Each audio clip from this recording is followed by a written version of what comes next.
Welcome to Your Source TV. I'm Tamara Stuchlak, and in this segment, we discover a valuable medical device and very cool video gaming invention. With us is MG Howard with LightGlove, she's the CEO, and also Bruce Howard, the inventor. So welcome both of you. You're a dynamic husband and wife team. You've just come back from the 2008 Consumer Electronics Show in Las Vegas and taken top honors, beating out Logitech and Dell. Bruce, tell us about your invention. What is it? How does it work?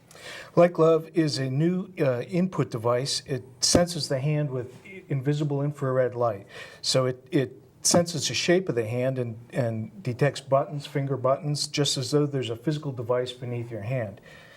How did you come about inventing this? I understand that your mother had some carpal tunnel challenges, and that was part of the inspiration for this. Yes, she did. She, from using a computer mouse, developed carpal tunnel, a very bad case of it, as a matter of fact.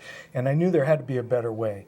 So instead of forcing the user to go to a physical interface device, we brought the interface to the user.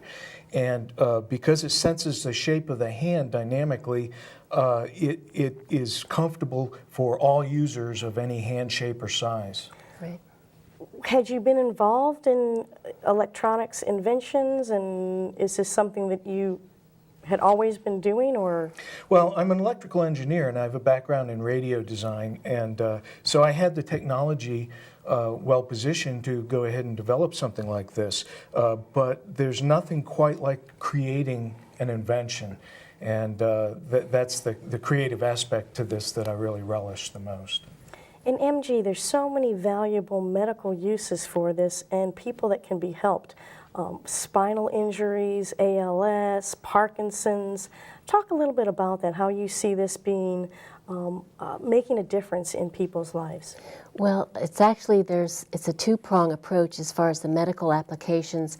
Either the physicians can be using it because they are getting carpal tunnel, going through all the different drawings and things like from the MRI machines, and also to reduce germ transmission in the hospitals. So like keyboards and mouse, there's a lot of germs that get transferred around. So it would help with that, but then also the aspect that Bruce came up with it to help the patients and people with assistive technology issues that don't have full functionality of their hands, but they want to interface with computers. So, for instance, we had a woman with ALS named Gail Rupertus, and she was able, she barely had any motion in her finger.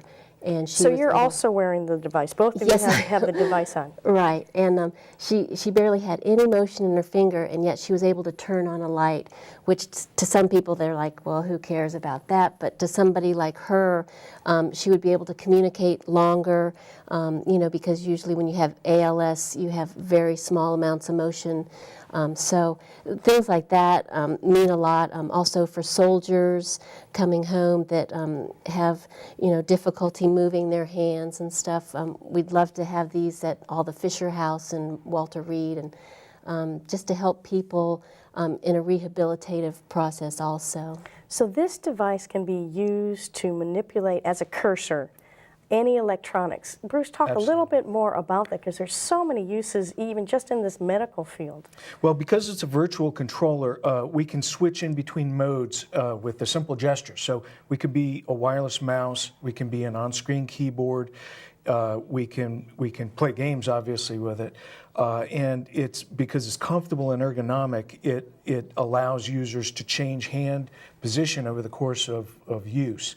So it's comfortable and relaxing to use. Is it difficult to learn? No, it's not. It's just as though there's a physical device beneath your hand. If you drop a finger down, you can hit a button. If you hold it down, you can move the cursor around with your hand motion. So it's very intuitive. It's designed to be just as though there's a physical device beneath your hand. Again, let's get a little bit back into how it works and its design, just a little bit back into that, since it's a new technology, a new invention, a disruptive technology. Talk a little bit about that. That's the exciting thing. With a simple set of LEDs, it issues narrow beams out and looks for a reflection back. So it directly draws a shape map of the hand. It draws the shape of the hand and tracks it in real time. So anywhere within the comfortable field of motion, it's detecting your hand for buttons or for cursor pointing. It also tracks hand motion with accelerometers and gyroscopes to enable cursor motion or cursor control. And I want to add one thing so that people understand what he actually did that was so revolutionary. There used to be, it was called optical beam interruption. And so when you would put something in the middle there, you'd have to have electronics on both sides. And so when you put something in, the sensor over here would go, oh, I know there's a finger there because it's not Two-way communication. Two-way.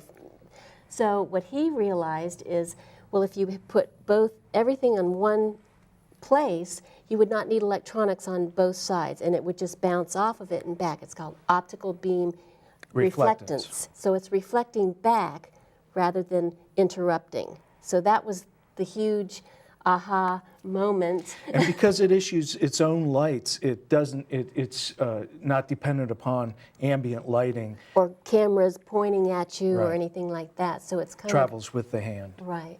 So many of the limitations of the past devices and technology have been completely eliminated. Absolutely. That's why we're disruptive, and our competitors, would prefer that we don't succeed.